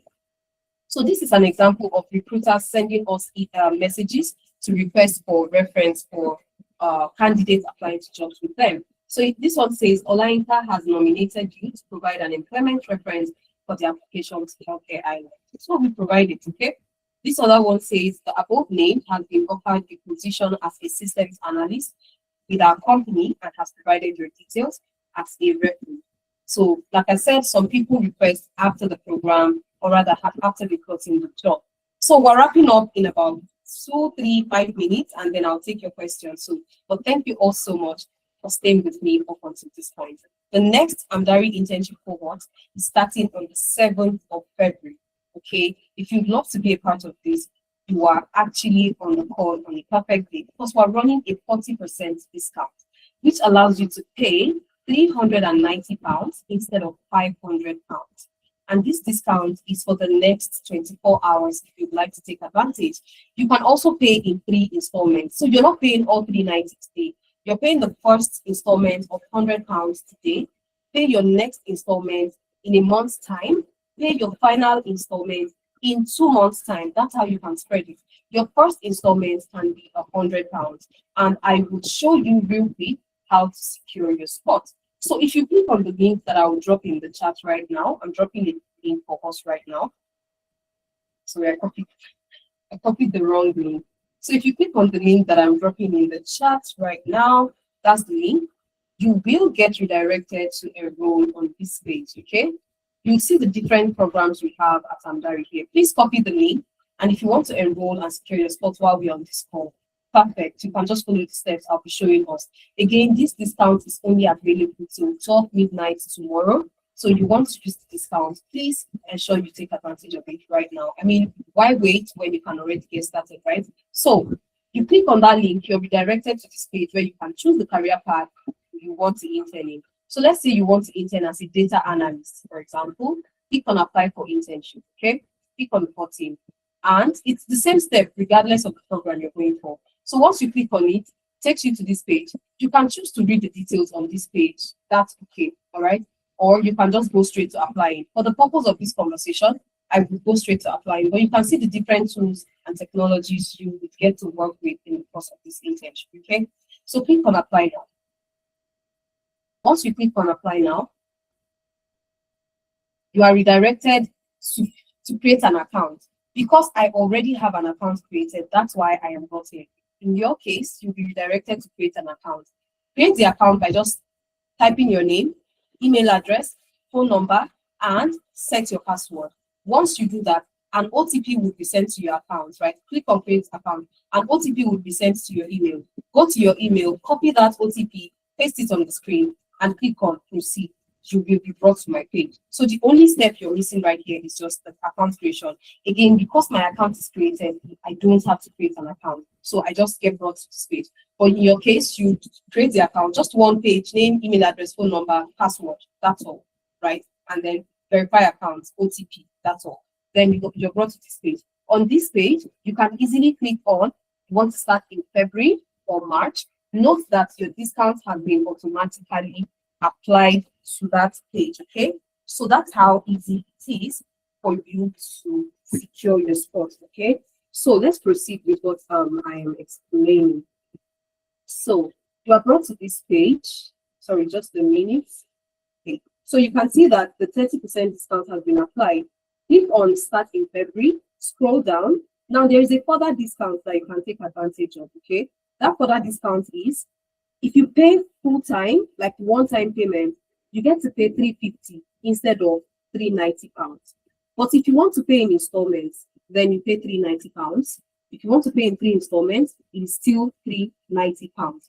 But if you want to just do one-time payment, it is 350 pounds. So like I said, you get to save more when you pay one-time payment. So let's say you want to pay in 2 installments. Also, you can switch your currency here. Do you want to pay in CAD? Do you want to pay in USD? Do you want to pay in Euro? Or do you want to pay in GBP? So for the purpose of this demonstration, I would pay in GBP, okay? So I pick 3 installments, and then I would click on apply discount. All right. So this is the summary of my payment. Okay. So right here from this page, you can see that I can easily, just a minute. So you can see that I can easily see the narration of what I am paying for. Okay. All right. So from here, I can easily see the narration. So it says 3 months installment, February cohort starts on the 7th of February. Okay. So your next payment date is February 24th, because paying today means that your next payment will be due on the 24th of February. But you can edit your next payment date. Trust me, you can edit your next payment date, and I'll show you how to do that real quick. Okay. So click on the button right here on my screen that says okay, edit dates. Click here. So once you click here, just come here, scroll. So you can see you can extend it to 7th of March. So let's say you select 7th of March for your next payment. All right, just scroll down. Just scroll here. Sorry. I'm just trying to like this. So you can see that my breakdown for payment is first installment today, 24th January, £100 alone, right? Second installment, March 7th, because I edited it. But if you don't want to edit it, just leave it. 145 is my second installment. Third payment, April 7th, and the payment is 145. So I'm good with that. If I confirm my information is correct, and if I have read the Amdari terms and conditions, and then pay now. Okay, click on pay now. So once you click on pay now, you are redirected to the page where you can secure your spots, where you can make your payments. So just fill it in with your card details and click on pay. So for the sake of this demonstration, I would have to refer back to this page, okay, because I don't have a card to pay with on the call right now. So let's see how you finish up your payment from here. So once you come here, your payment is successful after filling your card details. Click on go to dashboard as you see here. You are redirected here where you can select your program of choice. So what program are you enrolling for? Then skill level, beginner, intermediate, etc. Country of residence, select it. Select your gender also. All right, select your gender. And how did you find out about Amdari? Select the one that applies to how you found out about Amdari. Then, which of our sessions influenced your decision? By virtue of being on the call today, please select Saturday info session as you see here as the session that influenced your decision. Then you can also type what influenced your decision and input your referral code right here. If you don't have, you can proceed. Once you proceed, you are redirected to this page. Go to your billing page at the bottom of the dashboard, and you will see a summary of your payment and when your next payment will be due, right? So you'll just be able to track your payment and when your next payment will be due. And enrolling means unlocking access to other aspects of the Amdari website also, like the Learn platform, where you can take crash courses, the job board, where you can easily apply to jobs, right? And also the portfolio website, where you can set up your portfolio so you can use it to apply to jobs. That's how you secure your spots for the Amdari internship. Thank you all once again for your patience on the call. I will take questions right now. So if you have any question for me, please indicate by raising your hand, and I'll attend to our questions. So please raise your hand. Thank you, Temidayo. Yeah. Okay, please raise your hand if you have any question for me. But I hope you gained a lot on the call today. I hope said it's very clear. And like I said earlier, if you'd like to have the slides to the session, please ensure you fill the enrollment or the attendance form rather that my colleague is sending. So let's start with Victor. Victor, I feel this hand has been from before. Do you have a question for me? Hello, Victor. Okay. Yeah, I think it should be the hand I raised before. Okay. So let me bring it down. That's fine. Hi, Hannah. Hello. Okay, sorry. Hannah, please take it. Yeah. Thank you very much for this insightful training. I just want to ask, for those of us that want to pay not in these currencies, you cannot be initiated, right? Okay, in any of the currencies on my screen. Apart from all the currencies you have there. Okay, so we can give you a payment link to work with. Can give you like if you want to pay in Naira. Yes, we can give you a payment link to work. So how do I go about that? Okay, so Jennifer, please can you get the alternative payment link and drop in the chat? You can get it from Anita. You don't have it right now. So my colleague is going to drop it in the chat. Once she drops it out, I'll inform you. But she'll drop it in the chat. Yeah. All right, Olani, the enrollment form is attached the minute you're done paying. Okay, so use this link, follow the process. That enrollment form is that place where you complete your profile. So don't worry, we changed our payment approach. So once you just follow the steps I showed you, trust me, that's you filling the enrollment form. The enrollment form is just for us to have your details after payments, right? So just follow the steps. So, okay, you said you've seen it. Awesome. Beautiful. So, at Olani, I believe that means you're paying right now. Okay. Okay. I see one person has also paid in full. So, welcome on board. So, Olani, you can also proceed with yours. So, please, if you're making your payments, ensure you finish the entire process. The enrollment form and everything, you will be guided. Don't worry, it's still the same journey. You won't get lost. So let me take Temidayo. Hi, Temidayo. Hi, Omowunmi. Good Hi. evening. We're from Nigeria anyway. All right. So what I want to ask, the other lady asked a question, the first question about the payment, which I think that should be able to, you already answered the question. But the second question is about, for some of us who work, have other jobs, like full-time jobs, is there a way for us, because I'm trying to make the payment, but I'm, on the other hand, I'm looking at it, that will I be able to cope with my job currently and like that? I don't know if you get what I'm trying to say. Yes, So yes. how do we go about that for some of us who have a job currently, a full-time job? Is there something around it? Yeah. Thank you very much. That's a very valid question. It's very flexible. You are expected to show up Mondays to Fridays, yes, but you're just expected to commit a minimum of 1 hour per day, not 9 to 5, nothing like that. Your meetings are not every day also. It is just twice in a week. And that twice in a week, it is going to be yourself and your teammates that will choose, oh, Mondays and Fridays are perfect for us, since everybody's fine with that. You let your team lead know. So your team lead is not even the one that influences this. It is you guys that pick the time and the day of the week you want to work with. Oh, Tuesday and Thursday. Okay. Friday and Wednesday. Okay, right? Let your team lead know and they work with that time. We feel 9 p.m. is perfect for us, then work with 9 p.m. also. So that's exactly how it works. So it's not very, very strict in terms of, oh, you have to show up 9 to 5 or 5 hours or 6 hours, you know. And then the other 3 days of the week that you don't have meetings with your team, you can choose to work on your task any time of the day that you feel is accommodating your okay. So any time of the day you feel accommodates your busy schedule already. So if it's night time after you're done with your family and it's the time you dedicate for your personal development, use it to work on your task. You have a WhatsApp group where you guys share ideas, communicate, give updates, right? Side your meetings, which is twice a week. So it's very flexible, just 1 hour per day, right? So yeah. And we have a lot of, in fact, this program is typically filled with busy people. Either they're doing their masters or they are working shift jobs or they have 9 to 5, right? So yeah, it's very flexible.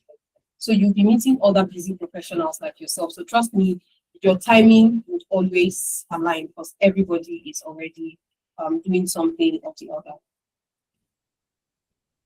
Does that answer your question? Give me that.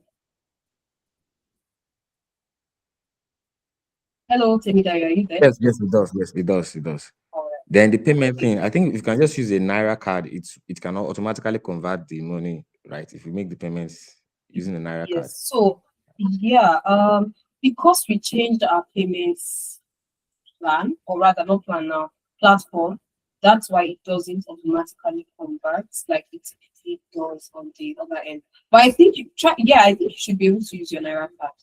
I think you should be able to. But if it doesn't work, you would have an alternate payment link that my colleague will drop. So Jennifer, please drop the link so that Temidayo can have it, and also Hannah.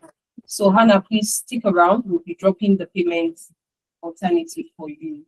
And once you pay, my colleague will also drop her number so we can grant you access, because this particular payment approach that everyone else is using, it grants them automatic access to the website and everything else, right? So for if you're not paying through the website, you have to do it manually. Okay, so for everybody that still needs the payment, it again now so you can use it. So to answer Chris' question, so Temidayo, that's it in the chat again. So Chris says, where do the internship class hold? Is it online or on ground? Okay, so it's online, Chris. It's virtual, 100% remote internship. So it's not physical, it's 100% remote. Okay. So I hope that answers your question. So let me take Anne. Hello, Anne. After February, when is the next one? March. Oladotun. The next one is in March. Hello, Anne. Good evening. Hello, can you hear me? Loud and clear. Yeah. Okay.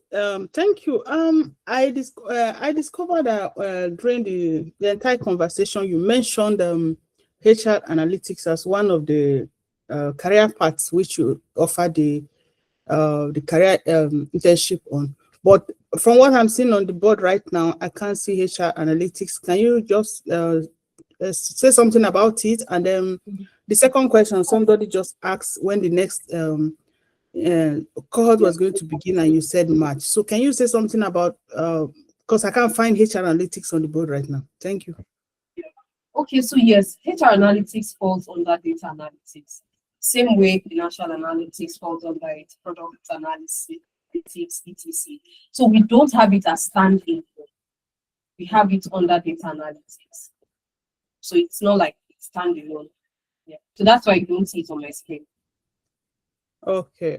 But you're going to treat it as you're going to treat it as in holistic. Is it just going to be data analytics, or you're going to concentrate on also handling HR analytics? Okay, so it's going to be majorly data analytics. So when the business challenge is analytics related, you also have to work on HR data sets, right? So one thing I always tell people is communicate your goal to your team lead also. Let them know that, oh, you want to work on this area or that area. It makes it easy for them to also tailor some of the projects to suit your career goal, right? But majorly the data analytics can be on any data set or any business problem. So I won't say that, oh, it's specifically going to be HR analytics for you. Okay, thank you. Is it possible for me to have a one-on-one discussion or something with someone? Yes. So my colleague dropped her phone number, but I have I'm always available for clarity call Mondays to Fridays. We work at 12 p.m. PST. My colleague is available 8 p.m. PST. So she's going to drop the clarity link in case you want to still speak to us outside of this conversation. In fact, even if you pay today, you can still choose to speak to us outside of this conversation today. All right. So she'll drop the link, but she has dropped her number. So Jennifer, I need you to drop the clarity booking link also. So please book clarity session with us. We'll be more than happy to speak to you within the week. You can pick 12 p.m. You can pick 8 p.m. Anyone is fine. Okay. Okay. Thank you so much. All right. Thank you very much. Okay. Hi, Chris. Hello, Chris. Okay, Chris, if you're speaking, you're muted.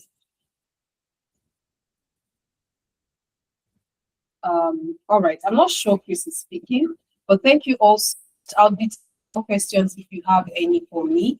Please do not forget to secure your spot within the next 24 hours because the discounts will be closing after that 24 hours. Even if you want to start in March, you can still secure your spots, right? The discount is applicable to those starting in March, but it is not applicable to those starting in April or in the farthest future. Okay, so you want to secure your spot, ensure you enroll today using the link that I dropped. Like I said, you can secure your spot with just £100 and ensure you finish the entire enrollment process. We look forward to having everybody on the call in the program with us. There is so much that goes into this internship, I promise you.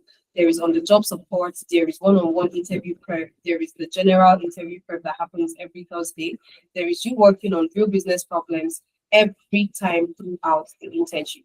And in the course of your 4 months internship, you're working on 5 to 6 projects, not one project, not 2 projects, right? And 5 to 6 projects is different industries, right? So you'll be building proper knowledge and exposure within the space. All right. So thank you all once again. I will take Juliet. I think her hand is raised, and we'll be wrapping up after Juliet. But please ensure that you book clarity session with us. My colleague has dropped the link, and also ensure that you secure your spot. Like I said, it's just with £100 and you'll be good to go.